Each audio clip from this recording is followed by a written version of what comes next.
こんにちは、こんばんは。よろしくちゃいむちゃです。午前5時にピアノを弾く。今回はこちらのゲームをやっていきたいと思います。これですね、私が別動画でプレイしてる夏の彼方っていう週末系ゲームの同じパブリッシャーさんなんですよ。で、絵柄が結構可愛らしくて、なんかずっと気になってたゲームだったので、5月2日、0時回った時に公開されたので、ちょっとダウンロードしてプレイしていこうと思います。これね、ちなみに Steam とかでフリーでダウンロードしてプレイできるので、もう気になったって方はもうポチッと押せばすぐできるので、ぜひぜひやってみてください。で、ストーリーがですね、この右側に出てる女の子、こちらが主人公なんですけど、この子が霧の中にある家に住んでて、で、霧の中をさまよい歩きながら探索をしていく。で、それと一緒にストーリーが進んでいくっていう形になってますね。じゃあ始めていきます。始める。これね、短編テキストアドベンチャーゲームなので、このテキスト、こちらを読み上げていこうと思います。で、主人公の女の子が朝の5時。ここから、朝の8時まで探索をしていくっていうところになりますね。早速進めていきますね。朝の早い時間、午前5時くらいになると、この街には時々濃い霧が出る。霧の出た朝、この街の人はあまり外を出歩かない。霧の中、出て行った霧帰ってこないとか、そういう話を時々聞く。霧の濃い朝はしんとしていて、なんだか寒気がする。その朝、目を覚ますと、まだ秋の初めの頃なのに空気がひんやりしていた。それで霧が出ているのだと分かった。くんくんと嗅げば、木と湿気の匂いがした。彼女はベッドから抜け出して大きく伸びをした。彼女はこの濃い霧が大好きだった。濃い霧が出ると決まって散歩に出る。どんなに眠くてもそうせずにはいられない。でもどうしてそんなに好きなのかというのは彼女自身にもわからない。そんなだから霧のことは好きでも霧の朝は好きではなかった。理由もよくわからないままに出かける自分をどうかしていると思う。薄手のコートを羽織って彼女は木の匂いのする家を抜け出した。扉の向こうはもう数歩先も見えないくらい真っ白だった。どうしてこんなにも心惹かれるのだろう。そう思いながら今日も彼女は霧の中に姿を消した。視界に差し込む光に顔を上げればガラス張りの建物が建っていた。繊細そうなドアが薄く開いている。はい。ってことでこれ左側にね、眠気、渇き、狂気、充電っていう4つのステータスがあって、で、なんか物語をこの2つの選択肢を選びながら進めていく形になるんですが、どれ選ぼうかな。ちょっとオプションで、ここのオプションもね、何個かありまして、今回は、ですね、ストーリーを、気になる、物語の方が気になるので、ストーリーっていうモードにして、ゲームの中の時間の進み5倍にして進めていきたいと思います。どっちがいいかな。このステータスがあまり増えない方がいいから、眺めながら選ぼうかな。はい。選択肢を選ぶと、眠気、渇き、狂気、充電が増減しますって書いてますね。で、これ、どちらかのステータスが上限に達するとゲームオーバーになるということで、了解です。選択によって時間も経過します。無事に午前8時を迎えることができれば、霧は晴れ、物語が進んでいきますということで、了解ですね。じゃあ次は何発見したんだろうね。薄いドームの中でパチリと音を立てて火花が散っている。見るからに危険だが、ここで電気を作っているらしい。これは、触ってみようかな。お、進んだね。午前8時になりましたね。午前8時頃になると霧はさっと晴れた。霧の中ではいつもいろんなことが起きる。不思議で奇妙で突拍子もない。もしかすると全部夢なのではないかと思う。そんな霧がどうしてか彼女は好きでたまらない。いつの間にか彼女は家の前に戻っていた。丸太を組み上げてできた古いログハウスだった。彼女は小さな頃から家族とこの家に住んでいる。町外れの山の中のこの家も、霧と同じくらい大好きだった。木の匂いも、広い庭も、その片隅で大事に手入れしていた花壇も好きだった。でももうすぐこの家を出ていく。家族が引っ越し先を決めて、山を降りたところに一軒家を建てているところだった。彼女はこの家を離れたくなかった。大好きな家を手放したくなかったし、何よりこの家で暮らしていた日々のことを忘れてしまうのが嫌だった。出ていけば、木の匂いも森を抜ける風の音もやがて忘れてしまうだろう。そうして何もかも思い出せなくなって本当に失ってしまう。悲しいね。彼女はしばらく家の前で呆然としていた。最近はいつもそうだった。彼女はついに玄関扉を開けて家に入った。どんなに嫌でも寂しくても時間は待ってくれない。その日が来れば引っ越しをするし、今日やるべきことをしなければならない。彼女は顔を洗ってこの日の予定を確認した。はい。で、プロローグが終わりましたね。はい。プロローグが終わったので続けていきますね。はい。で、彼女がずっと小さい頃からログハウスに住んでいたということで、引っ越しが決まったっていうことなんですけれども、なんでこの家から出るかとかをね、今後明かされていくのかなと思います。じゃあ進めていきますか。彼女の住むログハウスは随分古い。彼女がまだ小さかった頃、家族と一緒に引っ越してきた。でもその前から、きっとずっと前からこの家はここに建っている。ずっと丁寧に使われてきたおかげだろう。古いけれど、ボロくはない。手入れが行き届いていて年季の入った艶やかさがある。彼女はこの家のそういうところが好きだった。年を取ったらこの家みたいなおばあちゃんになりたいと思う。この家が好きな理由はいくらでも説明できる。木のきしむ音が昔は怖かったけれど、今ではそれさえ愛おしい。でも、今、窓の外を真っ白に染めている霧にどうしてこんなにも心惹かれるのか。というのは彼女にもよくわからない。霧のことは好きだけれど、霧のことが好きな自分は好きになれない。どうかしていると思う。霧の中で奇妙なものを見て、毎朝気がおかしくなりそうなのに、霧が出るといつも出かけてしまう。霧の中出ていくのを家族に見つかって怒られたことだって数えきれないほどある。自分だってそうしたくてしているわけではないのだと思う。それでもやめられない自分が本当に嫌になる。彼女はため息を吐いて、それでも今朝も外に出る。驚くほど軽いランニングシューズを見つけた。これはですね、探索が始まって、アイテムが取得できるんですよね。これアイテムが3つまでが保持できるということで、拾いますか？現在のイベントをスキップするって書いてるね。拾っておいて、霧の中を歩いているとアイテムを拾うことがあります。拾ったアイテムはアイテム名をクリックすることで使用できます。ということで、了解です。ね、アイテムは3つまで同時に所持することができます。はい。小さなベンチが道の横に並んでいた。これは、従前さんだね、動画を見ると結構いくね。ぼんやりしようかな。花屋があるのが見える。主人はいない。四季折々の花が統一感なく、しかし生き生きと水滴を構えて座っている。これは花束を作る。道端で知恵の輪を見つけた。一見しただけではどんな風に遊ぶのかもわからない。あら、これいいね。凶器の蓄積を 50% カットだって。じゃあ拾いますか。その洞窟はずっと奥まで続いているようだった。果たしてこの先に出口があるのか暗すぎてわからない。これは明かりをつける。なあ、君。霧の中で声を聞いた。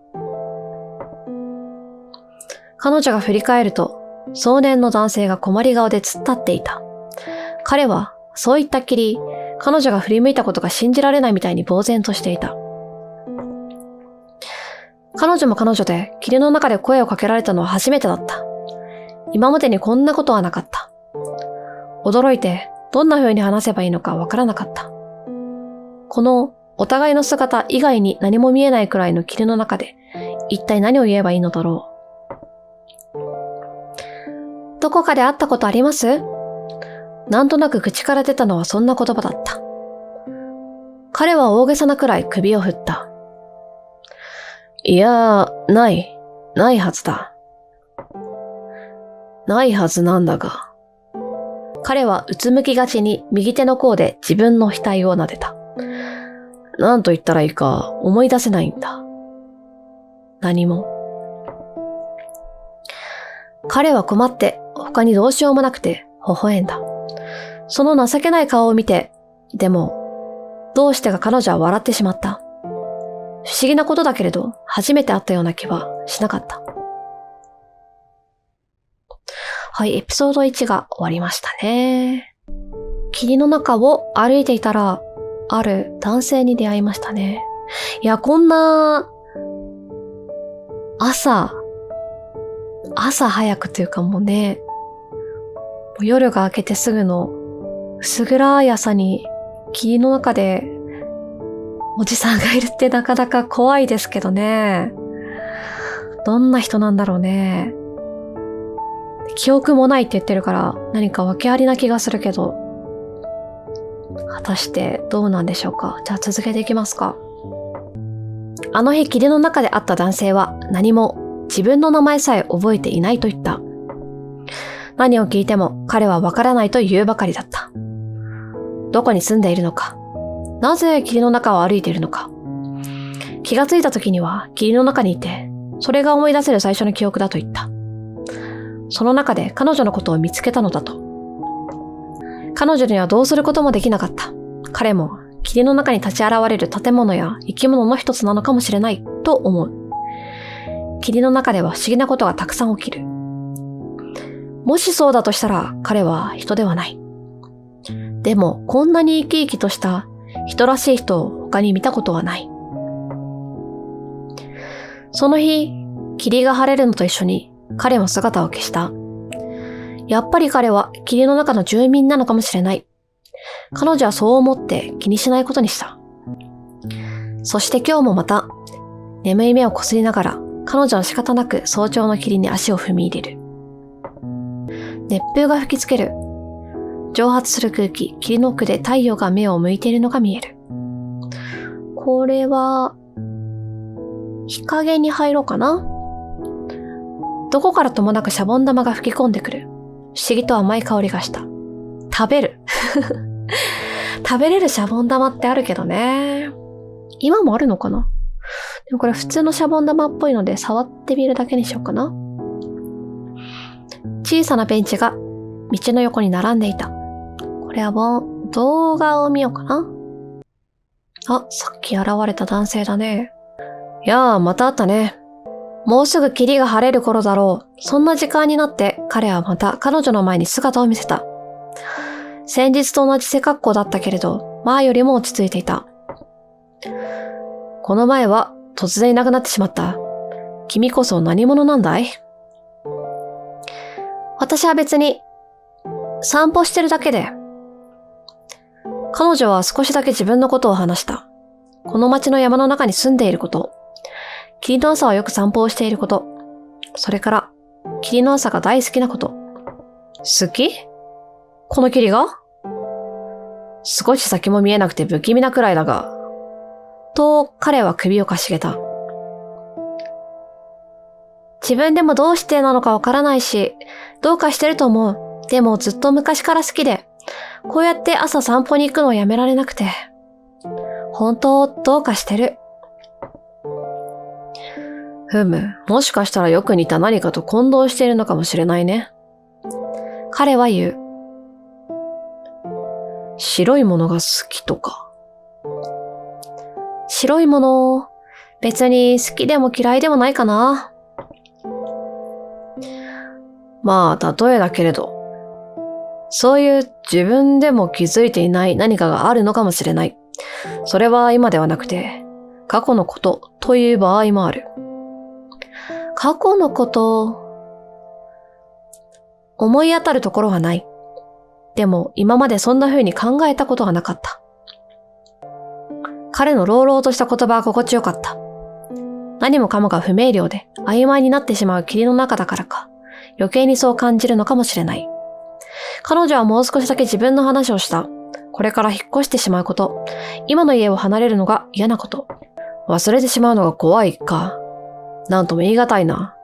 僕は今何もかも忘れてしまっているわけだからね。彼が笑うので釣られて笑ってしまう。忘れているのもそんなに悪いことではないかもしれないよ。現に今、僕はそれほど不安でも不快でもない。何を忘れているのかってことさえわからないわけだし。どうして忘れてしまうのが怖いのだろう。彼女はそのことを初めて考えた。大好きな家に住めなくなるのは悲しいけれど、その家を忘れてしまうのは考え方によってはむしろ救いかもしれない。大好きだったこともわからなくなったら悲しまなくて済むかもしれない。それなのに、怖いのはなぜだろう。はい、エピソード2が終わりました。そうね。自分が好きだったっていうことさえも忘れてしまえば自分の中にわだかまりとかはなくなるけれども、大切な記憶がなくなってしまうっていうのは悲しいことだよね。いや、どちらが幸せなのかっていうのはちょっとね、一概には言えないからな。はい、じゃあ続けていきますか。その日の夕暮れ時、彼女は今まさに建築中の家を見に行った。街の一角に灰色の防音シートに囲まれた家があった。まだ家とはわからない。骨組みだけでそこでの暮らしが想像できるようになるまでにはもう少しかかりそうだった。静かなところだった。今住んでいる山がよく見える。決して嫌な感じはしなかった。とても住みやすそうで素敵な場所だった。けれど彼女がそこにいたのはほんの短い時間だけだった。家に戻ると家族が懐かしい話をしてくれた。今住んでいるこの古い家は彼女が見つけてきたものらしい。山の中で空き家になっているのを幼い頃の彼女が見つけてきて、それでそこに引っ越すことになったのだと。へー。彼女は全然覚えていなかった。小さな頃にこの家に引っ越してきたことは覚えている。でもそれより前のことは夢の中の出来事みたいに曖昧だった。やっぱりいろんなことを忘れていくんだ、と彼女は悲しくなった。この家を見つけた時のことを思い出せない。どうしてこんな山の中に入ったのかもわからない。その時、自分は何を思っていただろう。この家を見てどんな気持ちだっただろう。忘れてしまうことはやっぱり怖かった。でも多分、本当に怖いのは忘れてしまうことではなくてわからなくなること。今この胸の中にある温かな気持ちがわからなくなることだった。彼女は家族に相談した。引っ越した後も、この家を捨てずに残してもらえるように。せめて彼女だけでもこの家に住めるように。簡単には頷いてもらえなかった。でも彼女のこの家への気持ちは家族も知っていた。この家での暮らしを続ける方法をどうにかして探すつもりだった。この家のことを捨ててしまうくらいなら、この気持ちがなくなってしまうくらいなら、他に差し出せるものがいくらでもあると思った。その日は眠れなかった。窓の外でだんだん霧が深くなっていくのをベッドの中からぼんやり眺めていた。そして夜が明けると、彼女はまたその霧の中に入っていった。はい、じゃあ彼女が家を見つけたって言ってたよね。でも記憶がないんだってね。さあ、これから紐解かれていくのかな？楽しみだね。じゃあ探索続けていきます。霊感シート取ろうかな。これは地面から虹が生えている柔らかなベール状の七色。今なら触れられそうだと思う。これはね、触る。白い何かが地面から顔を出し、手招くようにひらひらと揺れている。何の植物だろう。いや、あれは手？狂気がに上がるね。離れるにしようかな。ちょっと古い音楽プレイヤーが落ちていた。知らない曲が今もイヤホンから漏れ聞こえている。じゃあアイテム使おうかな。ランニングシューズ。でもこれは微妙だな。乾き8消費する。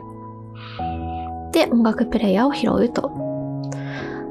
平坦なはずの道だった。しかし気がつけば足を持ち上げるのも億劫なほどの荒廃だ。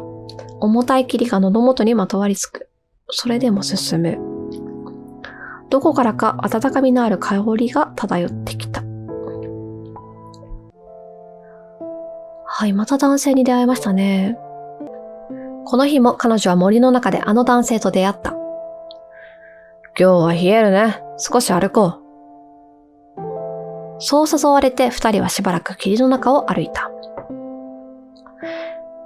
霧の中で出会ういろんなものと同じように、彼もそのうち消えてしまうのかと思って見ていたけれど、彼は何事もなく彼女の前を歩き続けた。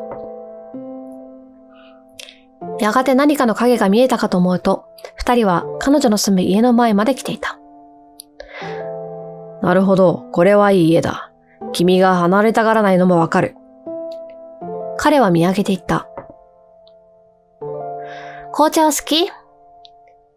それに気を良くしたというのでもないけれど、彼女はお茶を出すことにした。霧の中でだけで出会う。記憶のない奇妙な人だけれど、それでも客人には違いなかった。いいね。温まりそうだ。ぜひいただきたいな。二人でリビングのテーブルに腰掛けて温かい紅茶を入れた。霧に包まれた家は静かだった。まだ両親は寝室で眠っているだろう。起こさないように小さな声で話した。話しているうちにどうしてか懐かしい気分になった。それでふとこの家のずっと昔のことを考えた。この家どうしてこんなところに立っているんだろう。ふもとの町から坂を登って20分の山の中。道は塗装されていなくてこの家にしか続いていない。さて、凝った趣味のログハウスだし、物好きが隠居のために建てたのかもしれない。あるいは別荘か。どちらにしても人付き合いは苦手な人だっただろう。そう言われると、なんとなくもっともらしい感じがする。彼女はこの家を出ていかないつもりだと話した。それを聞くと、彼は今までとはちょっと違う困り顔をした。君がいくつかなのかは知らないが、人生まだまだこれからだろう。言いにくそうにしながら、でも彼ははっきりと言葉にする。こんな森の中の家で一人寂しく暮らすのが健全だと僕は思わないな。君はきっといろんなものに出会う。新しい経験がたくさんある。そう言い切ってから彼はちょっとだけ罰の悪い顔をした。知ったようなことを言い過ぎたかな。彼女はムッとしたけれど、そんな風に言われては出る文句もない。記憶はなくてもそういうことは言えるんだ。ふむ、確かに不思議だな。彼はわざとらしく話題を変えた。記憶とは僕たちには思いもよらない形で頭の中に保管されているのかもしれない。彼女もそっちの話題の方が興味があった。彼は紅茶の香りを嗅ぐ。これはアールグレイだね。どうしてそうわかるのかは思い出せないが、この香りを僕は知っている。経験的な記憶は失われているけれど、知識のようなものは残っている。飛ばしちゃった。話を聞いているうちに彼女はうとうとしてきた。興味のない長話を聞くときの不快さはなかった。むしろ彼の話にはとても心地のいい、ほっとする響きがあった。君はピアノが弾ける？彼がリビングの隅にアップライトピアノを見つけていった。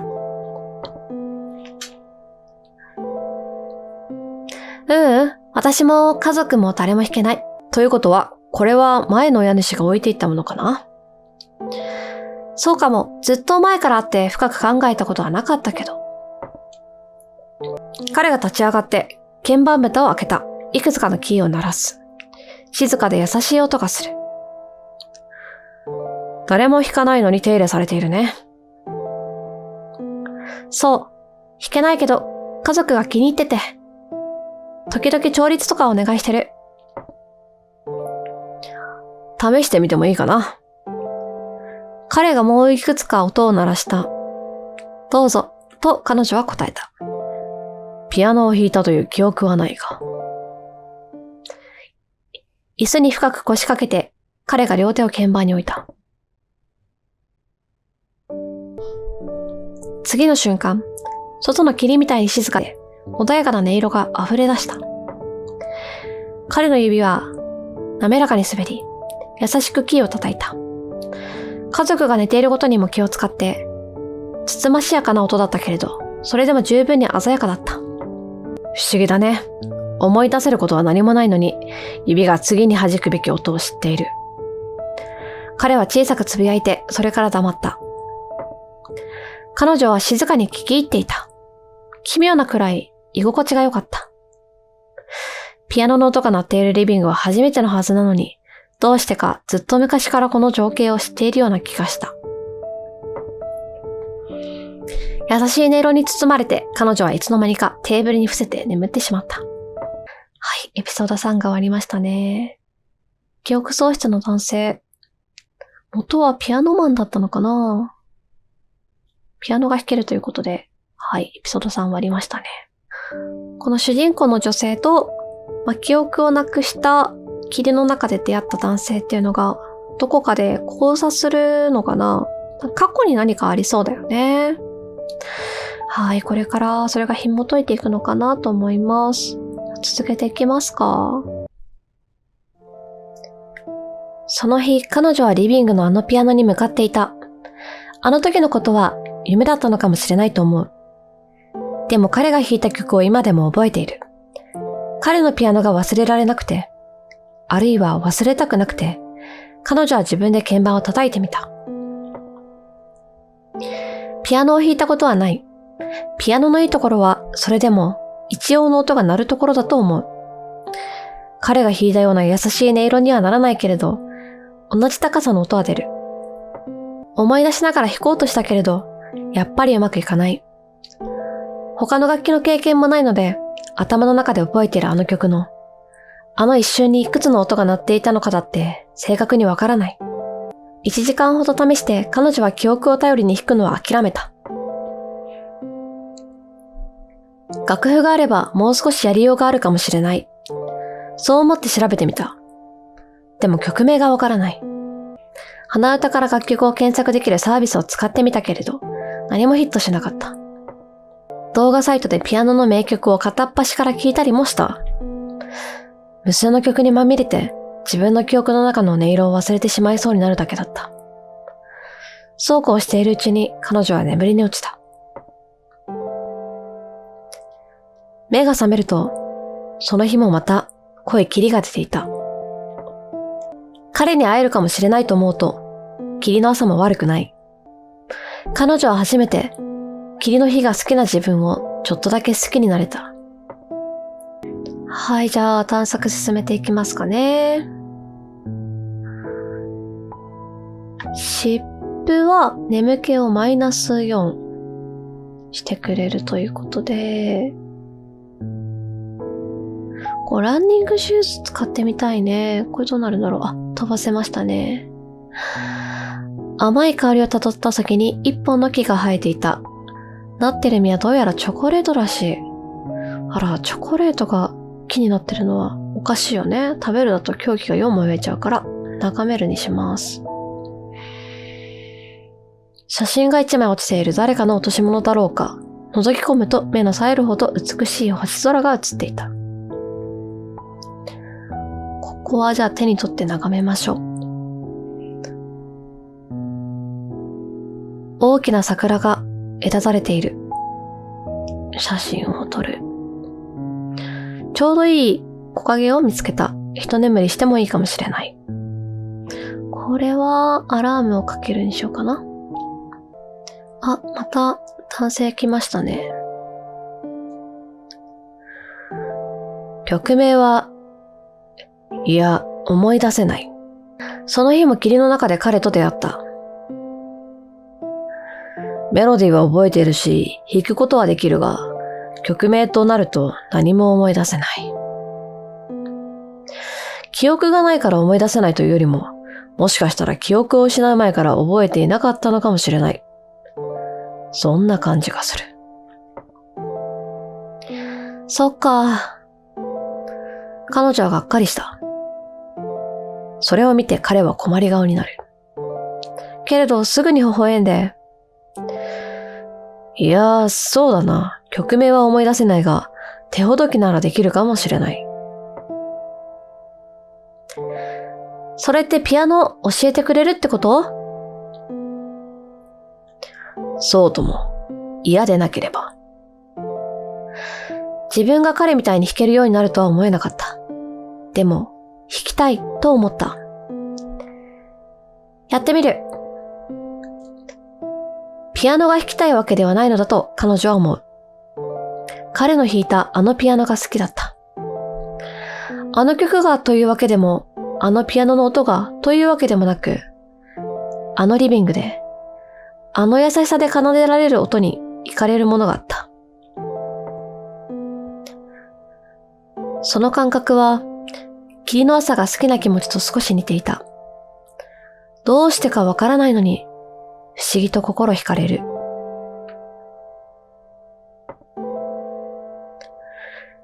リビングのピアノでしばらく練習をした。右手だけだけれど、いくつかのフレーズが空で弾けるようになった。飲み込みが早い。君はきっとセンスがあるんだな。そう言われてちょっと照れくさかった。何も覚えてないのにそんなことわかる？普通だよ。彼は苦笑した。自分よりずっと年上の人にそんな軽口が聞けるのが不思議だった。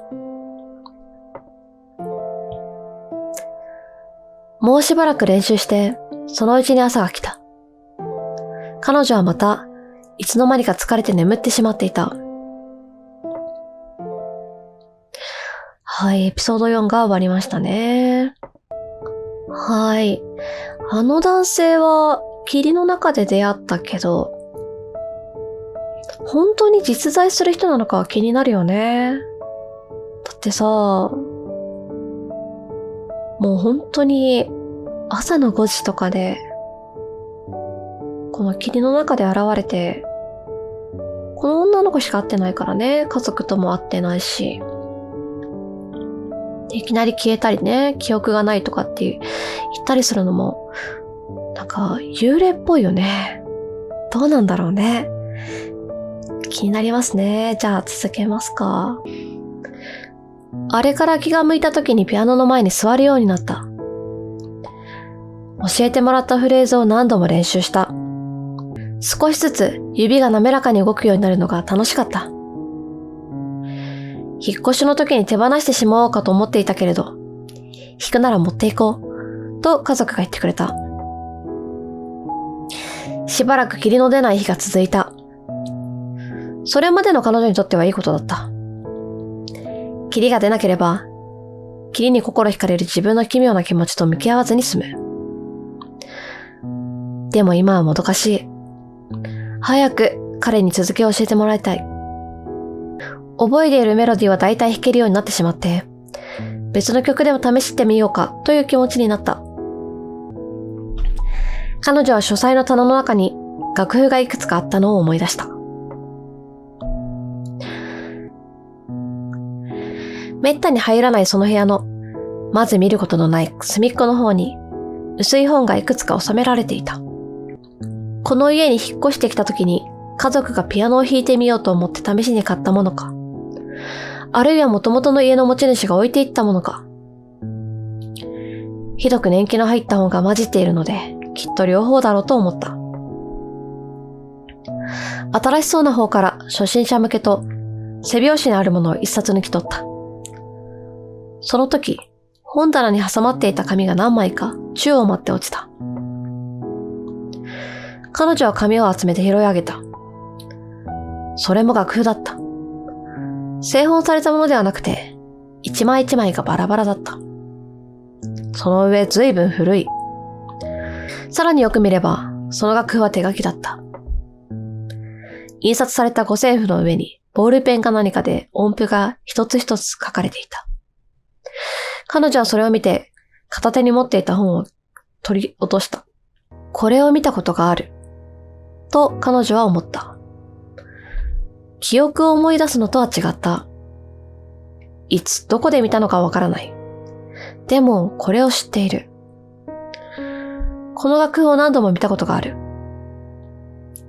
そして誰かにピアノを教えてもらったことがある。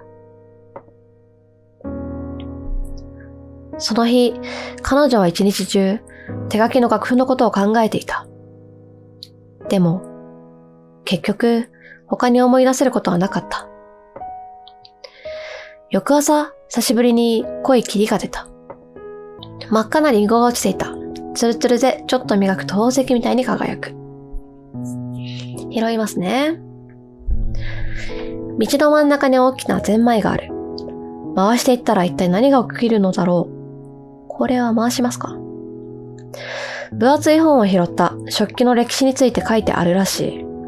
どうしようかな。匂いを嗅ぐ。気がつけば頭をぶつけそうなほど天井の低い通路に入り込んでいた。薄暗くて不気味だが、奥から美味しそうな香りが漂ってくる。これは進みますね。写真が一枚落ちている。誰かの落とし物だろうか。覗き込むと目の冴えるほど美しい星空が映っていた。そのままにします。くたびれた靴が一人でに歩いている。誰が履いているわけでもないのに、なぜ？別の道行きますね。また男性が、現れてくれましたね。彼女が彼を見つけたとき、彼は神妙な顔つきで彼女の住む家を見ていた。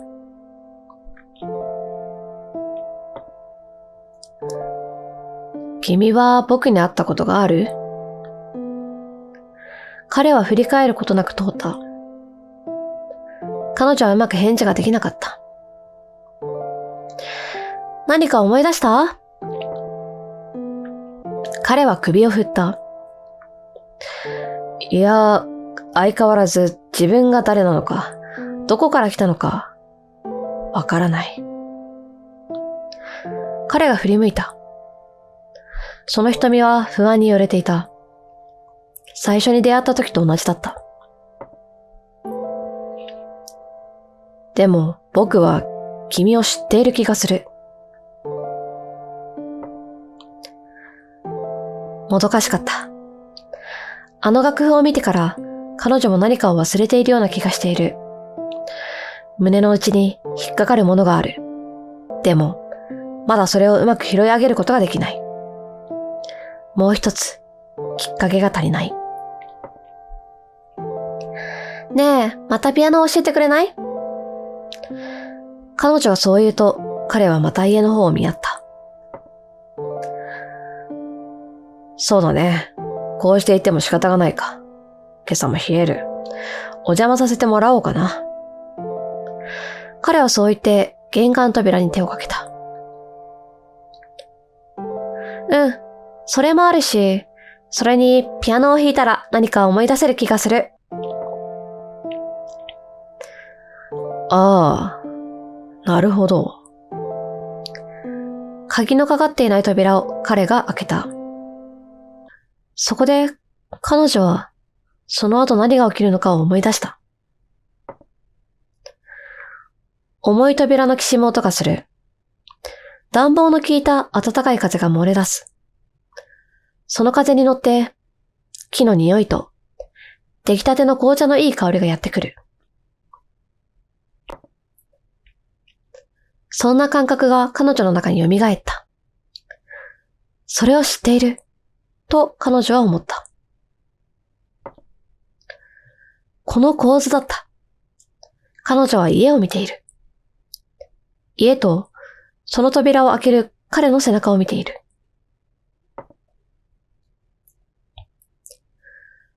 扉を開けるのは、家に招き入れるのは彼女ではない。彼の方だった。こうして何度も、この家を、彼の家を訪ねていたのだ、と彼女は思い出した。はい、エピソード5が終わりましたね。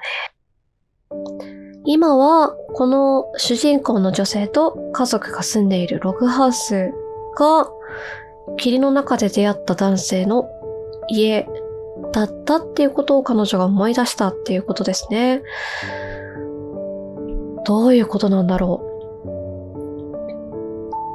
でも彼女が小さい頃にこの家を見つけたっていう話が、冒頭であったと思いますので、この子が小さい頃にこの男の人に会ったのかなっていう感じはしますよね。でもなんで譲り受けたんだろうとか、なんで霧の中で出会うんだろうっていうのは、まだ何もわからないので、続けていきますか。この家で過ごす時間が好きだった。木の匂いも、紅茶の香りも、ピアノの音色も、彼の低い声も、全部が好きだった。そしてそれは、全部、幼い頃の彼女が知らなかったことだった。初めてこの家を見つけたのは、彼女がまだ今よりずっと幼かった頃。濃い霧の中で一人迷子になった時のことだった。半べそをかきながらさまよい歩いていたところで、突然霧の中からこの家が現れた。そこには一人の男性が住んでいた。泣きながら重い扉を叩いた彼女を、彼は困り顔をしながら迎え入れてくれた。霧が晴れるまで彼は温かい紅茶を飲ませてくれたり、話を聞かせてくれた。それから彼女は朝の早い時間にこっそり家を抜け出して、霧の中の家を訪ねるようになった。彼も困った様子でも優しく迎え入れてくれた。いつもお茶を飲んだり話したりして過ごした。時々ピアノも教えてもらった。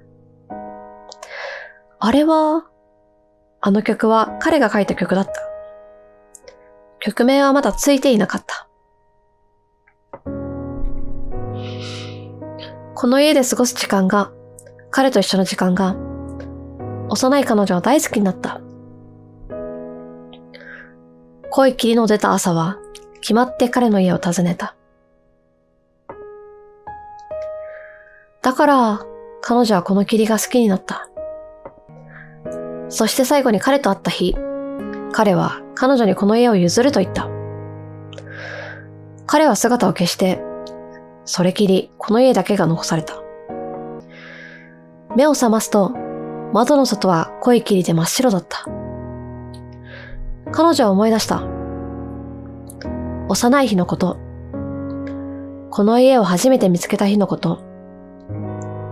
初めて彼と出会った日のこと。彼女は霧の中へ飛び出した。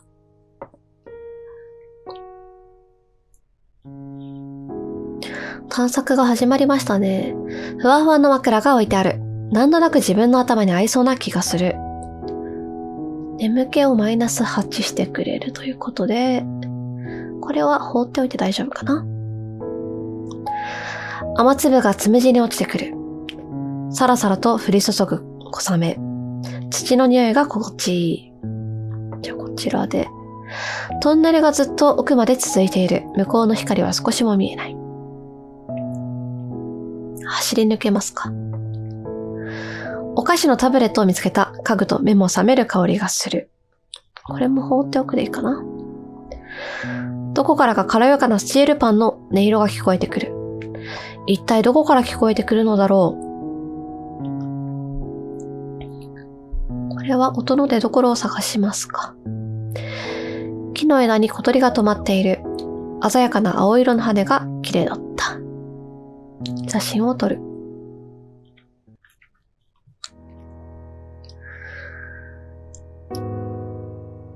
どうして忘れてたんだろう。あんなに好きだったのに。彼女は自問した。誰も答えなかったけれど、答えはよくわかっていた。ただ時間が流れたというだけだった。あれからもう何年が経つだろう。時間が何もかも連れ去ってしまった。時間が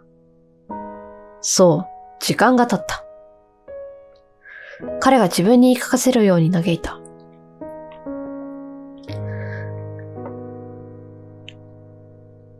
こんなことを言っていいのかわからないけれど、随分大きくなった。彼はどこか悲しそうに笑った。気づかないわけだ。あの頃はあんなに小さかったんだから。そうじゃない。彼女は首を振った。あなたが記憶を失ってたのは、私があなたのことを忘れてたから。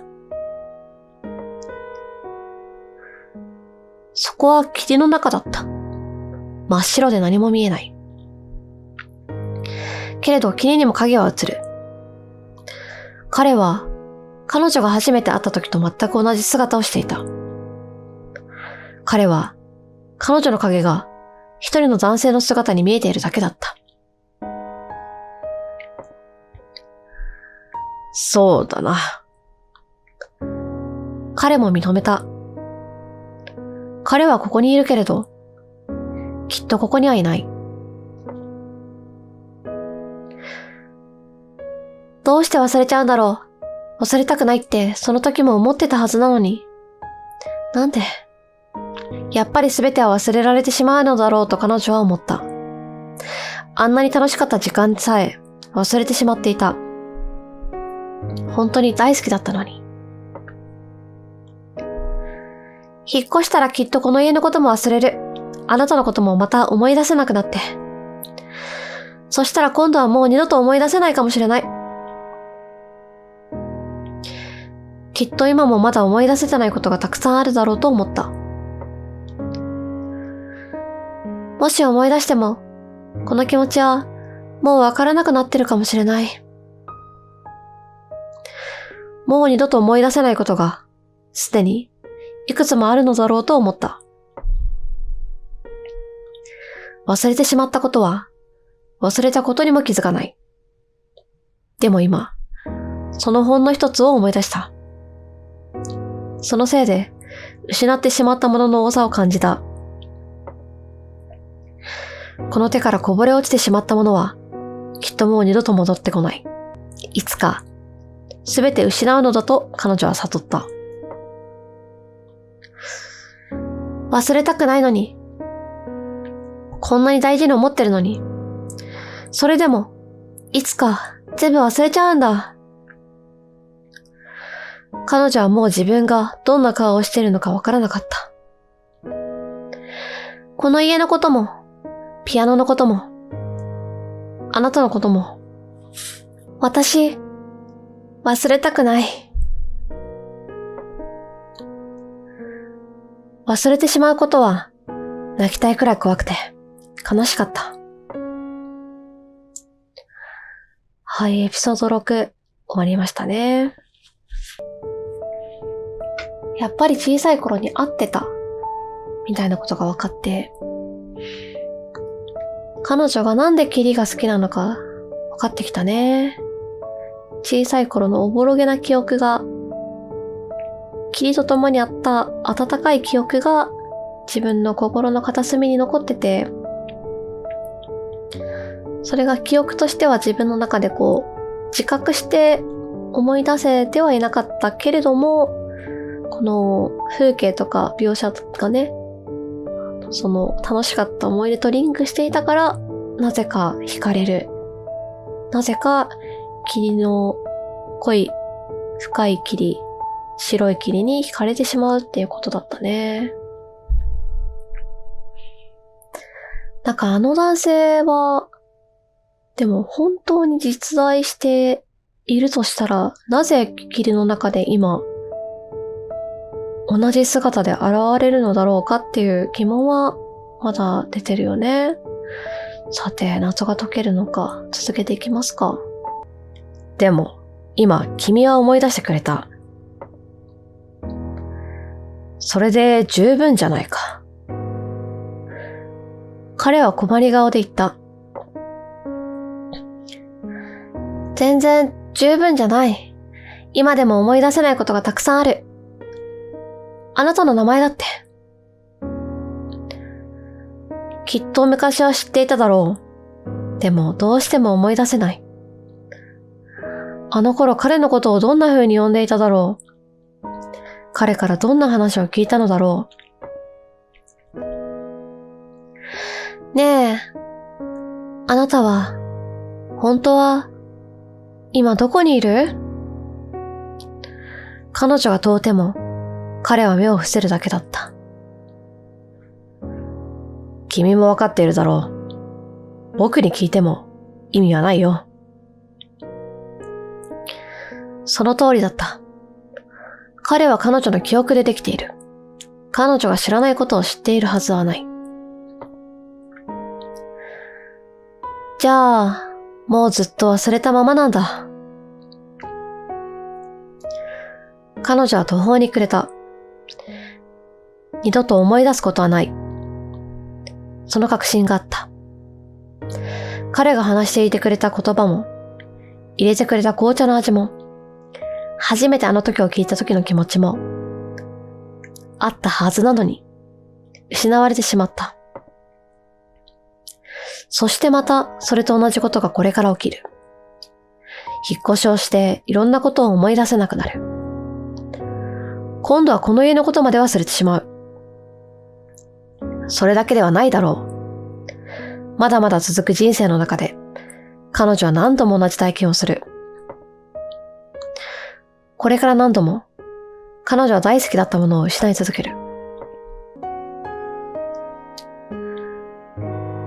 だけど、それでもいいんだ。と彼が言った。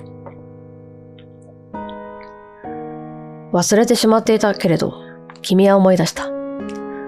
こうしてまた会うことができただろう。たまたまでしょ？次はないかもしれない。そうだね。彼の言葉は穏やかだった。でも、今思い出せたのはなぜだと思う？それはあなたに出会ったから。そう言い返そうとして、でも彼女は考え直した。彼が彼女の記憶からできているというなら、彼が姿を現したのは彼女が覚えていたからだった。霧が思い出させてくれた？そうかもしれない。でもそのきっかけは彼女の方にあるはずだった。霧がと思ったところで、はっとした。私、ずっと霧が好きだった。そう。彼が優しく微笑んだ。どうして好きなんだろうってずっと思ってた。好きになった理由は思い出せなかった。そんな自分が嫌いだった。でも、霧が好きなことだけは忘れてなかった。そうとも。彼は満足そうにうなずいた。僕のことは忘れてしまったかもしれない。でも、霧が好きな気持ちは覚えていた。霧のことだけではないはずだ。この家を気に入っていることも。彼が彼女の細い指を見た。きっとピアノだって僕が教えなくても指が覚えていただろう。君の中から全てが消えてしまったわけではないんだ。そう言われて思わず彼女は自分の両手を見つめた。確かに彼女は忘れていた。思い出せないことがたくさんあった。でも、それだけではなかった。そう、それだけではない。彼女が覚えていることは、彼女が覚えていることだけではない。彼女自身には思い出すことができなくても、彼女自身には思い出すことができなくても、手が、感覚が、気持ちが、覚えている。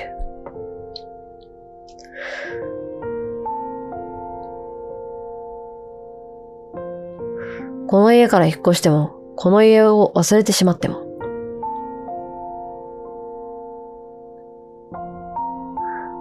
私の中に何か残り続ける？そうとも。君はそれに気づくかもしれないし、気づかないかもしれない。ほんの些細なことかもしれない。けれど、この家で過ごした時間は、きっと今の君を少しだけ変えてしまった。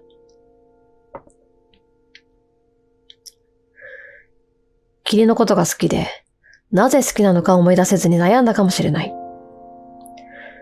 でもそれは、その気持ちが君の中に残り続けていたからだ。君がいつか忘れてしまっても、すべてがこの家に来る前に戻るわけじゃない。私が忘れても、戻るわけじゃない。そうだ、と思った。この家に来る前の彼女と今の彼女は、きっとどこか違う。嫌だと思ったってどうしようもなく、彼女は過去の経験の影響を受けている。霧のことが好きな気持ちを消せなかったように。彼女は、彼女の過去で、この家で過ごした時間のすべてでできている。彼の足元から少しずつ霧が引いていくのが分かった。時刻はとっくに8時を過ぎていた。そっか。彼女は一つ息をついた。それから顔を上げた。薄れ始めていても、目の前はまだ真っ白だった。私覚えてるんだ。彼女にはもう彼の姿は見えなかった。私が思い出せなくても、私の中から消えてはなくなったわけじゃないんだ。彼女はまっすぐ前を見据える。そこにはもう何もない。真っ白な霧に、彼女の影が落ちるだけ。それでも、彼女は言う。私、これからいろんなことを忘れると思う。あなたのことも、あなたがくれたこの家のことも、いつか思い出せなくなる。震える声で叫ぶように言葉にする。でも、忘れないよ。霧のことずっと大好きだったみたいに、ピアノが弾けたみたいに。思い出せなくなっても、それでも全部私の中に残ってる。またいつか彼のことを忘れるだろう。この家のことも少しずつ思い出せなくなるだろう。でも彼女の中には残り続ける。好きだという気持ちやこの手が覚えていること。彼女がまだ気づいていないたくさんのこと。こうして過ごした時間のすべてが今の、そしてこれから先の彼女を作っていく。私、引っ越します。あなたがくれた家を出て行きます。もう見えない彼と彼女は約束をする。でも、だけど、あなたからもらった大事なもの全部持っていくから。これまでだって、と彼女は思った。これまでだって、彼はずっと彼女の中にいたのだった。彼女はぎゅっと自分の肩を抱きしめた。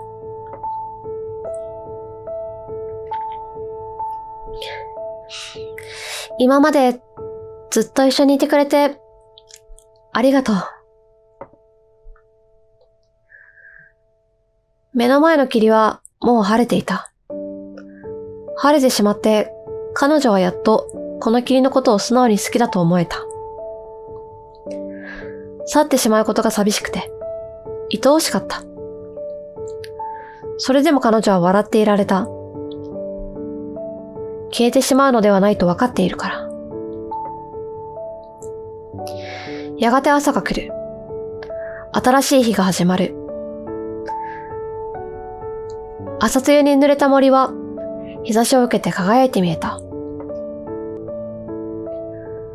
その森の中に彼女の家が建っていた。もうあと何度開けられるかわからない玄関扉に向かって彼女は歩き出した。扉を開けてそこで彼女は思い出す。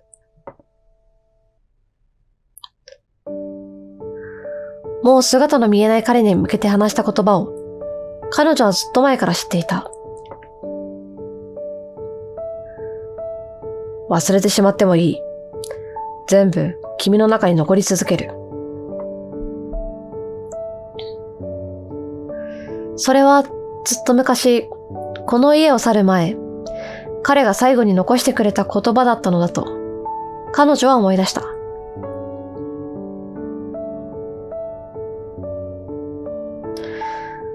はい、エピソード7終わりましたね。ここが変わったね。今日を始めるっていう表記になりましたね。じゃあ進めていきますか。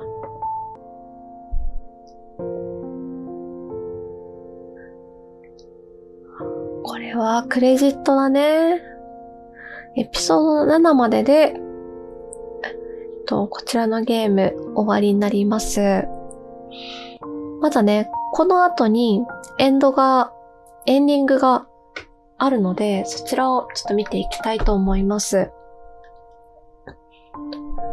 このエンディングですね、通常版とエピソード2、3っていう風に合計3つあるので、こちらを全部見ていきたいと思います。あ、終わっちゃったね。はい、じゃあこれがエンド前のラストの探索になると思いますので、進めていきますね。朝の5時頃になると、この街には時々濃い霧が出る。湿気と朝日の入り混じった独特の匂いがする。そういう日は自然と目が覚めて窓の外を見る。前よりも少し大きくなった3階の窓からは、霧に包まれた街がよく見える。これは引っ越した後かな。今でも目を覚ます直前は、あの山の中の家の天井を思い浮かべる。そして目を開いて真っ白な天井を見上げる。ここはどこだろうと思う。それからすべてを思い出して少しの間ぼんやりする。あれからしばらく時間が経って引っ越しが終わった。あの家から家財を運び出すのがずっと昔のことのような気がする。机もベッドも、今は新しい部屋で落ち着く場所を見つけた。山の中のあの家を解体する工事が先週から始まった。解体されちゃうんだね、あの家。あの艶やかな古さが好きだったけれど、年月は目に見えないところに積もっていた。調べてみれば、あちらこちら傷んでいた。そのまま残したり、別の誰かに住んでもらうことは、どうしてもできなかった。解体される家をこっそり見に行くと、やっぱり悲しくて涙が出た。もう二度と見ることも触れることもできないんだと思った。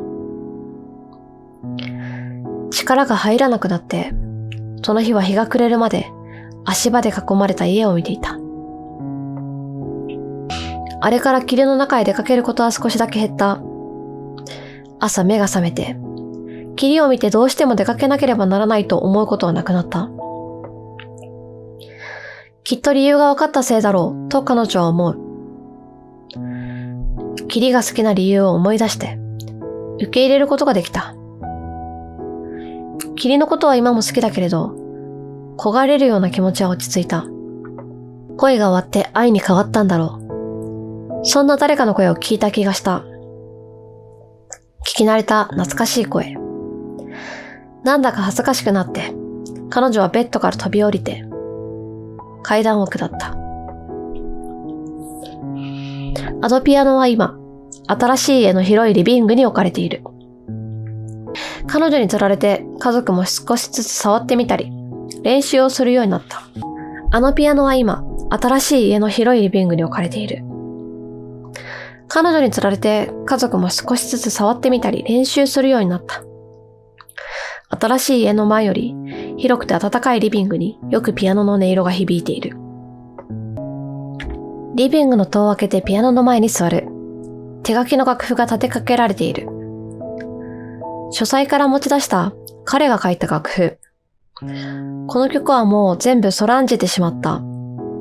まだ彼のようには弾けないけれど、もう楽譜を目で追う必要はない。それでもここに楽譜を置いているのは名残惜しさのせいと、それからこの楽譜を見て気づいたことがあったからだった。曲は途中までしか書かれていなかった。終わりというにはあまりにも中途半端なところで途切れている。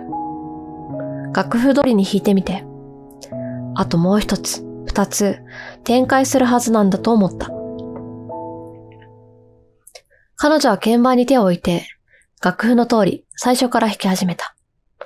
まだ朝の早い時間なので、ゆっくり、静かに。いつかこの続きを書こうと思った。楽譜なんて書いたことはないけれど、彼が思っていた通りにはできないだろうけれど、でも彼のことを思い出しながら書こうと思った。彼に教えてもらったピアノを、彼の言葉遣いを、あの困った顔を思い出しながら曲の続きを想像する。彼に会うことはもうできない。でも彼から受け取ったたくさんのものが自分の中に流れている。窓の外を見れば、まだ濃い霧があたりを満たしていた。午前5時。彼女は静かにピアノを弾く。こちらでおしまいですね。エンド1。午前5時にピアノを弾く。これがエピソード、1というか、エンド1になりますね。はい。ということで、彼と霧の中で出会ったのは、彼女の思い描いていた幻想の彼、過去にあった彼ということで、でも、よく思い出したね。いやー、すごいな。幼少期の記憶とかってなかなか覚えてないもんだと思うけどね。皆さんどうでしょうか？私は全然記憶にないな。でも、すごくその自分の感性というか、こと線に触れた出来事があったんだろうね。この男性と過ごしたログハウスの中での生活っていうのが。いやーよかったな。確かになんか、ちょっとね、刺さった言葉が、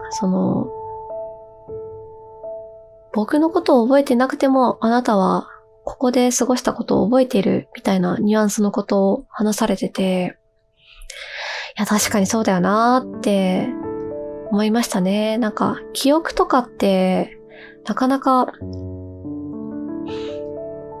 細かな出来事とかは、あまり覚えてなくても、その感情、楽しかったなとか、あれって自分好きだったなみたいな感情っていうのは、結構ね、思い出として残ってたりして、後からよかったなとか、自分の原体験っていうところにね、なってくるんじゃないかなって思ってて、確かに。いやー、よかったですね。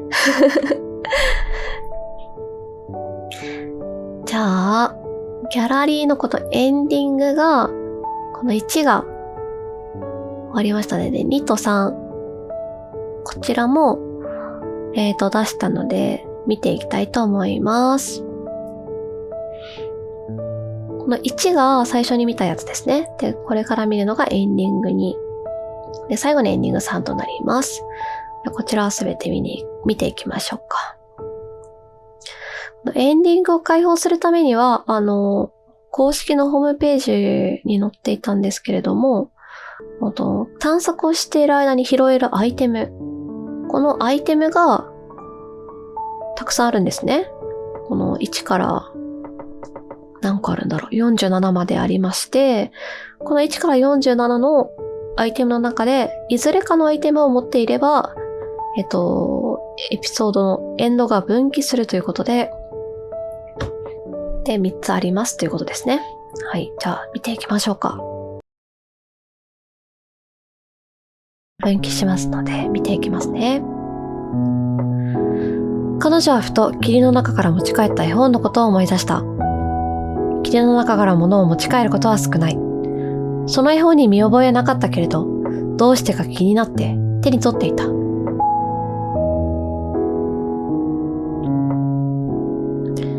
表紙には小さな家が一軒だけ書かれていた。今まで開いたこともなかったその本を彼女は読み始めた。山の中に住む一人の男の話だった。男は村から離れた山の中に一人で住み、人を避けて暮らしていた。村の人々は彼のことをよく思っていなくて、時々根も葉もない噂が立つ。でも男は噂なんて気にする素振りもない。村の人々もやがて興味をなくし、いくつもあった噂は忘れ去られ、ついには男のことを覚えている者は一人もいなくなった。ある日、男は誘われるようにして濃い霧の中を歩き出した。森に立ち込める霧はどこまでも続き、帰り道もわからなくなる。男はどこまでも霧の中を歩き続けた。いつになっても男が帰ってくることはなかった。山の中には主を失った家だけが残され、もう誰も男のことを思い出さなかった。それが最後のページだった。悲しいお話だった。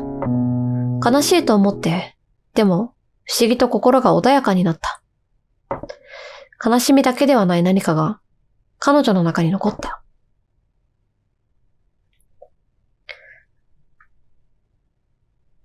それで彼女は思い出した。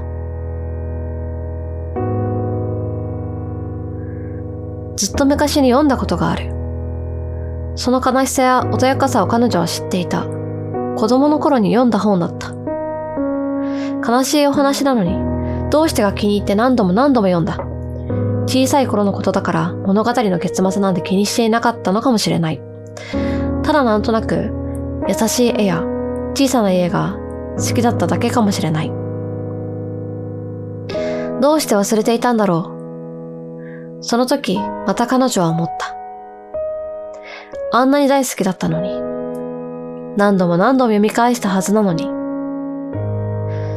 そして思う。この本もまた忘れてしまっても何か自分の中に残り続けていたのだろうか。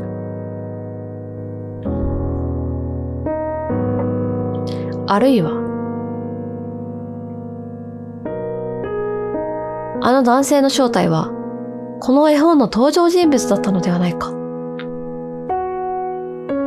そんな考えが自然と彼女の中に浮かび上がった。霧の中で迷子になった記憶も、彼の家を訪ねた記憶もある。でも、それが本当の記憶だと言えるだろうか。あの記憶は子供の頃の自分が読んだ絵本の世界に自分を投影して作り出した妄想だったのかもしれない。あるいは別の記憶とこの絵本が結びついてできた勘違いの記憶かもしれない。思えば本に出てきた男にも名前がなかった。彼の名前を最後まで思い出せなかったのは名前がなかったから？考えれば考えるほどきっとそうだと思った。小さな子供が一人で家を抜け出して名前も知らない大人の家を訪ねるなんて思えば奇妙なことだった。家族が許してくれたとは思えないし、男性の方だって何度も子供が訪ねてくれば不審に思うだろう。すべてはただの妄想で大好きな絵本に自分の姿を投影していただけ。小さな子供の奔放だけれど非現実的な想像。それで全部腑に落ちた気がした。ああ、そうだったんだ。と納得した。でも、そのことを悲しいとは思わなかった。あの男性がいなかったとしても、この絵本がここにある。大好きだった絵本が忘れてしまっても、確かに自分の中に残っていた。霧が好きで、山の中の家が好きだった。思い出せなくなっても、自分の中にずっと残り続ける。今、そのことをはっきりと感じた。幼い頃に読んだこの本は、記憶から失われてもずっと心のどこかにあった。あの家のことだって、きっとずっと自分の中に残り続ける。一度は忘れてしまったこの絵本をずっと大事にしようと思った。忘れてしまっても残り続けるけれど、だからってまた忘れなくてもいい。家と違って、この本はどこへ引っ越しても持っていける。そうだとしたら、あの家は何だったのだろう。自分が見つけて家族と住んでいたあの山の中の家は、絵本の中に出てくる家とそっくりだった。すべてが子供の想像だったというのなら、似ているのはただの偶然だろうか。それとも、もしかすると、幼い頃の自分が霧の中から持ち出したのだろうか。この本を霧の中で見つけたように、あの家も霧の中で見つけたのかもしれない。本を持ち帰ることができたのだから、家だって霧の外に持ち出せるのかも。彼女は納得したけれど、それでもいろんなことが曖昧だった。あの男性と霧の中で交わした言葉も妄想だったのだろうか。ピアノもただ自分一人で練習しただけなのだろうか。それとも彼は霧の中に本当にいたのだろうか。窓の外にはこの絵本の森のように濃い霧が降りている。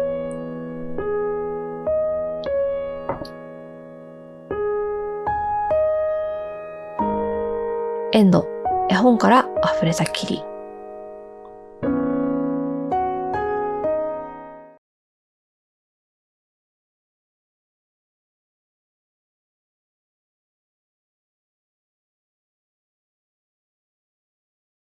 すべては子供の頃の自分が思い描いた想像だったのかもしれない。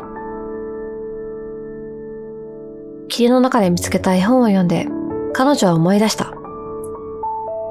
絵本のこと、そこに描かれた小さな家、寂しい男性、霧の深い森。霧の中で出会ったあの男性も、彼が言ったことも、全部想像だったのだろうか。そんなはずはないと思う。でも一方で、それがもっともらしい気もしている。この街を包む霧の中では、どんなことだって起こる。想像が形になって目の前に現れることもあるだろう。あるいは、あの霧は自分でも覚えてない記憶を呼び起こして見せているのかもしれない。記憶と想像の境はとても曖昧で、よく似ている。だったらあの家は何だったのだろう。あの男性と出会ったのは霧の中だけれど、少し前まで住んでいた家は確かに霧の外にあった。すべてが子供の頃読んだ絵本の記憶でできているのだとしたら、家だって現実にはないことになる。霧に包まれた朝みたいにいろんなことが曖昧だった。ずっと曖昧なままなのかもしれないと思う。あの家だってもうすぐ全部取り壊されて更地になる。そうしたらあそこに家があったということさえ曖昧になる。目覚める前のまどろみがそうであるように、曖昧なことは心地いい。本当のところは何もわからないので、自分に都合のいいように考えてもいい。あの男性は幻で、絵本に出てくるのと似た家に住んでいたのはただの偶然。あんな家に住んでいたから、無意識に現実と絵本の世界をつなぎ合わせてしまったのかもしれない。でも、その心地いい曖昧さの中にいながら、それでも本当のことを知りたいと思う自分も確かにいる。彼女は絵本と一緒に古いカードを見つけていたのを思い出した。図書館の貸し出しカードだった。彼女の名前と借りた本の一覧が書いてある。あの絵本の題名もその中にあった。どうして霧の中に落ちていたのかはわからない。でも、それは小さい頃に通っていた図書館の貸し出しカードだった。もう手書きの貸し出しカードは使っていないだろうけれど、その図書館は今でも近所にある。彼女は図書館に行ってみることにした。あの絵本は今でも棚に並んでいるだろうか。それとも、霧の中で見つけたこの一冊が、もともと図書館にあった本なのだろうか。この曖昧さを晴らす何かを図書館に期待していたのかといえば、そんなことはないと思う。むしろ、何もわからないことを確かめたかった。ちょっと懐かしい気持ちになれて、でも何もなくて、気持ちが落ち着けばそれでよかった。久しぶりに訪れた図書館は、彼女の記憶にあるのとは全然違っていた。改装したせいだろうし、いろんなことを忘れてしまったせいでもある。静かだったけれど、霧の中の湿った静けさとは違った。人の気配と本の匂いがする。なんだか場違いなところに来てしまった気になりながら、彼女は絵本の棚を探した。子供が遊ぶ小さな広場の隣に絵本が詰まった背の低い棚を見つけた。急ぐ理由もない。彼女はゆっくりその端から背表紙を眺めていった。見覚えのあるタイトルもあれば全然知らないものもある。懐かしくて悲しくなる。読んだことがあるのに忘れてしまった本がきっとここにもたくさんあるだろう。覚えのない本でも時々手に取ってページをめくる。端から端まで彼女は絵本の背表紙を見て回った。でも、あの本は見つからなかった。彼女は子供を遊ばせる親のために用意されたソファースツールに座った。誰かが借り出しているのだろうか。彼女はそこでしばらくぼんやりした。諦めがつくのを待って、それから図書館を出ていくつもりだった。立ち上がって顔を上げたところで、見知った表紙が視界の隅に映った。ポツンと立つ小さな家。あの絵本だった。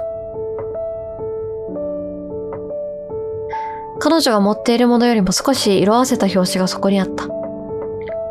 絵本の棚ではなくて、特別展示の台に置かれていた。この地域の本を扱う展示だった。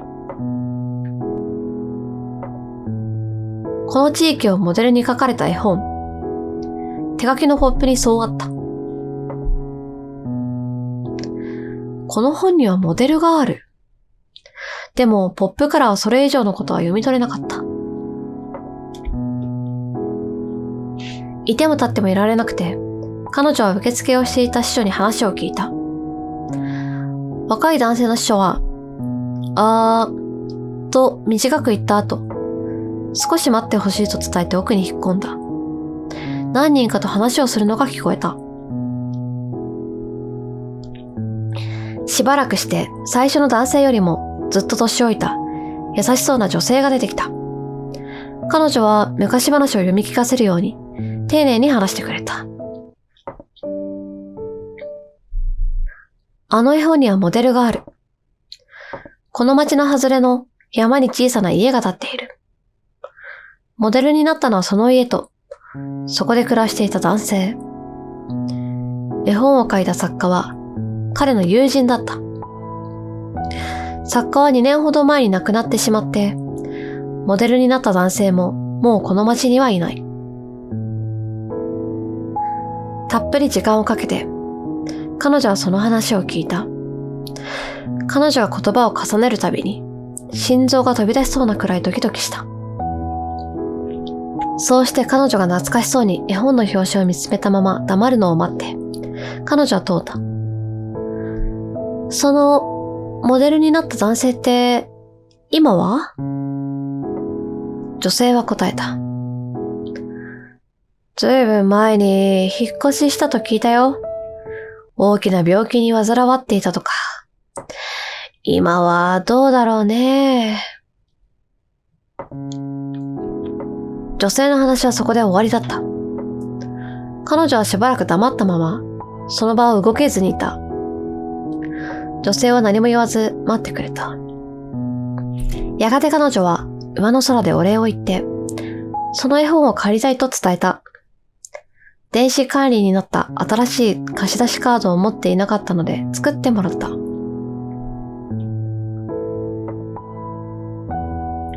気づいた時には彼女は自分の部屋で絵本の表紙を見つめていた。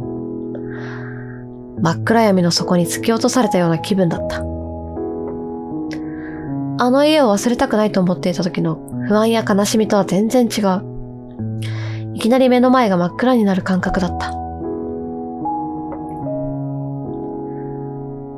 この絵本はあの山の中の家をモデルに描かれていた。あの家に住んでいた男性も現実にいた。でも、これが描かれていたのはもう何年も昔のことで、彼はもうこの世にいないのかもしれない。いくつもの感情がごちゃ混ぜになって、彼女は膝を抱えた。喜びが、悲しみが、その他のいろんな感情を眺める冷めた気持ちが、彼女の中に同時にあった。静かに涙が流れたけれど、それはただ、大きな感情に体が驚いているだけだった。その日、彼女はそのまま眠った。翌朝、彼女を起こしたのは電話のコール音だった。電話をかけてきたのは、あの図書館の年老いた司書だった。司書の女性は彼女の様子がどうしても気になったので、あれから知り合いを頼って調べてみたんだと言った。何を？と彼女が聞けば、女性は、あの家に住んでいた人が今どうしているのかだよ、と静かに答えた。男性と直接話すことはできなかったけれど、彼の一番近くにいる人に連絡がついた、と彼女は言った。男性は長い間入院していて、彼の秘書のような人が面倒を見ているのだという。きっと身寄りがないんだろう、と女性は言った。もし何か訳があるなら、どうしてもというなら、ここに電話するといい。女性は秘書につながる電話番号を教えてくれた。彼女はそれをメモして、震える声でお礼を言った。電話の向こうで女性がうなずくのが分かった。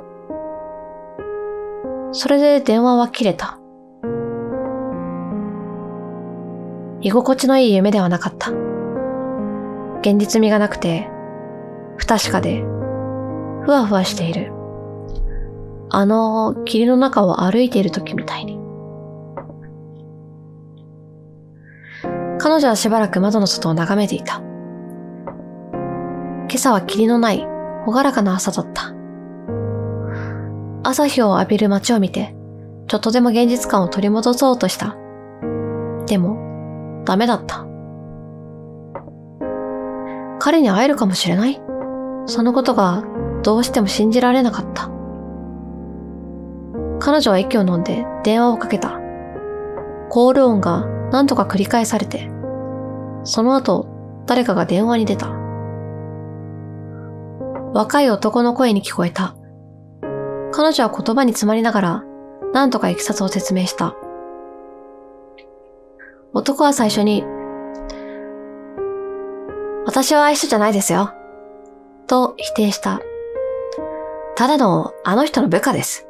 彼がまた勤めていた頃の話ですけど。あの人にはお子さんも親族もいないので、私が何かと世話をしているだけです。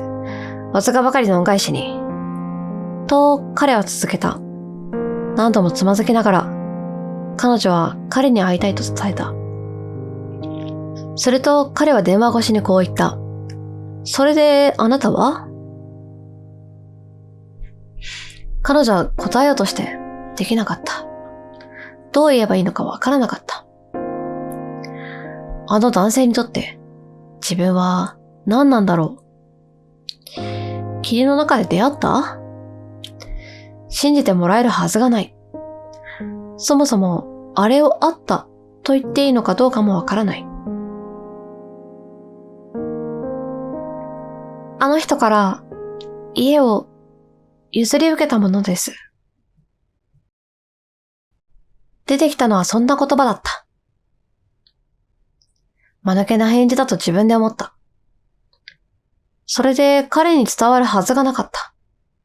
でも、男はしばらく考えた後、なるほど、と言った。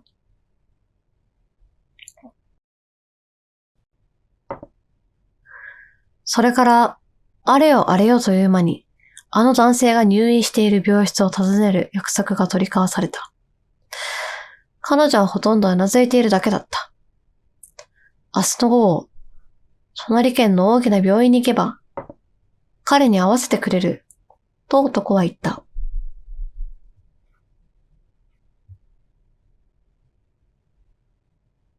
一方的に予定が組まれ、電話が切れた。何も聞こえなくなっても、彼女はしばらくの間、電話を話せなかった。あの人に会う。明日。霧の外で。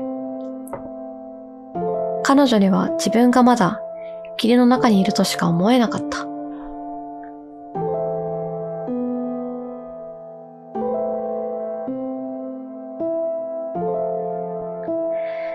翌日、彼女は夢を見ているような心地のまま、一人で電車に乗って病院に向かった。電車を降りたところは、住んでいる町とは全然違う大きな町だった。そこからはバスに乗って病院を目指した。待ち合わせの時間は少し遅れて病院に現れたのは、電話の声の印象よりずっと老けて見える男性だった。でも、顔を合わせて声を聞くと、昨日と同じ印象に変わった。年齢からは想像できないほど発散としていて、眼差しはちょっと怖いくらいに鋭かった。待たせたことを詫びてから、彼は彼女を病室まで案内するために歩き出した。病院は広い。誰でも入れるエントランスから病室のある区間までの間でさえ、ちょっと話をするくらいの距離がある。あの人から家を譲ったなんて聞いたときは、すごく驚いたものです。と、男性は世話話をするみたいに話してくれた。あのログハウスは彼が住み始めるより前からあったもので、彼は勤め先を辞めた後にそれを見つけた。隠居先として随分手間と時間をかけて改修したらしい。もう死ぬまでずっとそこに暮らす気でいたようだった。数年後、その家を手放すことになったのは、体に大きな病気が見つかって入院するしかなくなったから。最初はそれでもあの家は手放さないと話していた。それなのに入院する直前になって人に譲ったと言ってきた。どういう経緯であなたに譲ったのかはわからないけれど、と男は言った。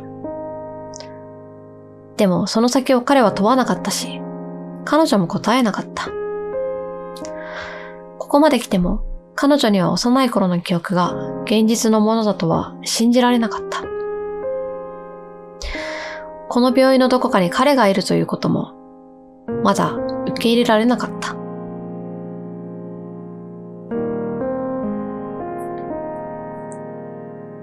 受付を抜けて関係者しか入ることのできない区間に着いた頃だった。一つだけ知っておいてほしいことがあります。彼は廊下の先を見たまま言った。あの人が入院する原因になった病は、手術の甲斐あって今は落ち着いています。でも、どんなに聡明な人も体の老いには勝てません。あなたが彼といつどこで知り合ったのかわかりませんが。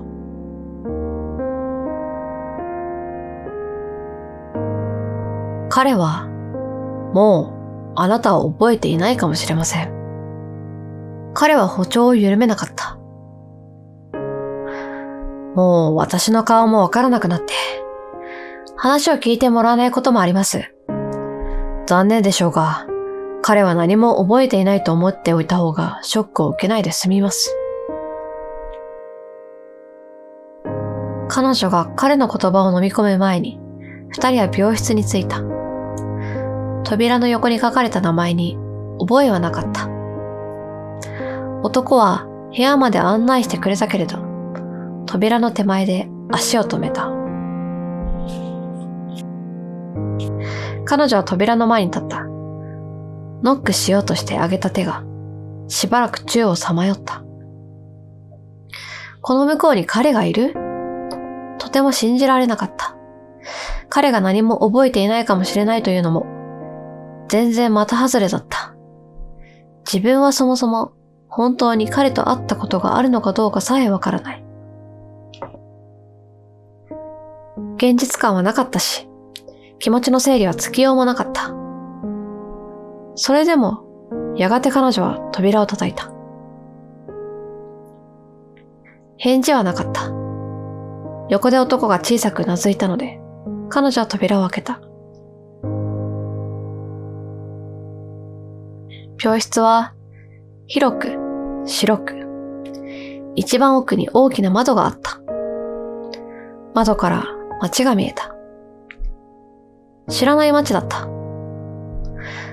あの街ではない。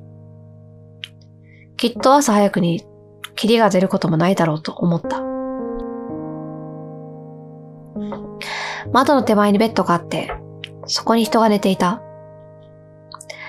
窓の方を向いていたので、顔は見えなかった。投げ出された手足は細く、白かった。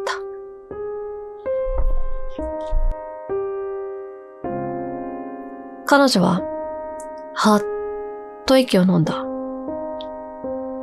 死を感じた。この人は、そう遠くないうちに死ぬのだと直感した。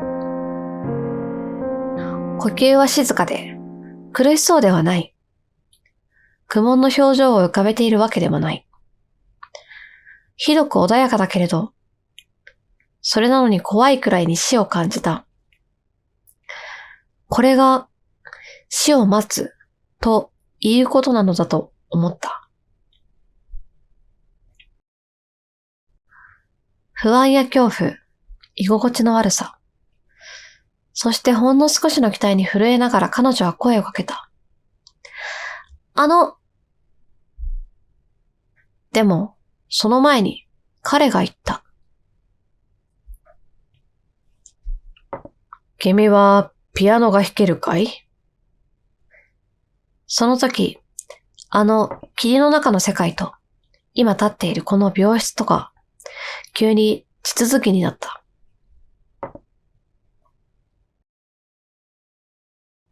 ああ、あの人なんだ。と思った。彼の声だった。弱々しく、かすれていたけれど、でも、彼の声だった。あの霧の中で、あの家で何度も聞いた声だった。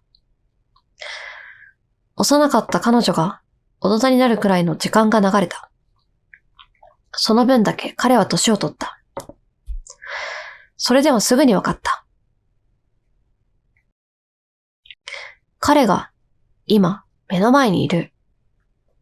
そこにはあの家の木の匂いがするリビングと同じ空気が漂っていた。それまでの恐怖や緊張がすっと消えた。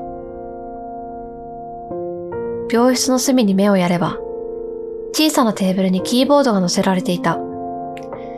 白と黒の鍵盤が並んで、電源が入っていた。そしてベッドに向き直った時、彼と目が合った。ずいぶんシワが増えて、髪の毛は真っ白だった。でも彼だった。あの頃と変わらない優しい目で彼女を見ていた。彼は自分のことを覚えていない。顔を見てそれが分かった。どこの誰とも分かっていない。どこの誰であっても構わず、彼はピアノを弾けるかと聞いた。もしかしたら病室を訪れる全員に同じことを聞いているのかもしれない。悲しかった。でも平気だった。彼女は小さくうなずいた。少しなら。彼女は導かれるようにキーボードの前に座った。座ると彼に背を向けることになる。静かな息遣いだけが聞こえた。彼は何も話そうとしなかったし、彼女にも言うべきことは何もなかった。彼女は静かにあの曲を弾いた。昔、彼が教えてくれた通りに。彼は自分のことを覚えていない。自分のことだけではない。多くを忘れてしまった。でも、それを悲しいとは思わなかった。その代わりに自分が覚えているのだと思った。そして彼に教わったすべてのことが自分の中で息づいている。だからこうしてピアノが弾ける。弾いているうちに恐怖も喜びも温かさも冷たさもゆっくり溶けていくのを感じた。ボリュームを絞られた音色は静かで心は平穏だった。彼はやがて死ぬ。もしかしたらこれが最後の機会かもしれない。彼とはもう二度と会えなくなるし、声を聞くこともできなくなる。でも、それでも何もかもが失われるわけではなかった。彼には子供がいない。生き物としての彼の情報は、ここで途切れる。けれど、それとは違ったところで、彼から多くのことを受け継いでいる。自分が、そして自分以外のたくさんの人々が。ここまで案内してくれたあの男だってそうだろう。あの話しぶりなら、彼には現役時代の部下や弟子が何人もいる。そういう人たちがみんな彼の何かを受け継いでいる。仕事の仕方や、それだけじゃない。彼のすべてを。忘れても、死んでしまっても、消えてなくなったりしない。記憶に残らなくても覚えているものがある。誰かに受け継がれているものがある。ずっと未来、いつかは彼のことを覚えている人が一人もいなくなったって、きっとそこには彼の何かが残り続けている。悲しんだり、嘆いたりすることはない。代わりに彼にありがとうと言いたかった。ピアノを教えてくれて、あの家を譲ってくれて、たくさん素敵なものを見せてくれて。彼と会った回数なんてほんのわずかなはずだけれど、それでも彼女はかけがえのないものをいくつも受け取った。あの温かな彼のピアノを思い出す。あの時の穏やかな気持ちを思い出す。今の彼に言葉で伝えるのは難しいかもしれないけれど、どうかこの気持ちが伝わってほしい。たくさんの思い出を、忘れてしまった数えきれないくらいの気持ちを、ありがとう。いつか私たちもあなたのことを忘れてしまうかもしれないけれど、それでもあなたがくれたものは全部私たちの中に残って続いていきます。これからずっといつまでも。彼が教えてくれた音色を思い出しながら、彼女は静かにピアノを弾く。エンド3、これからずっといつまでも。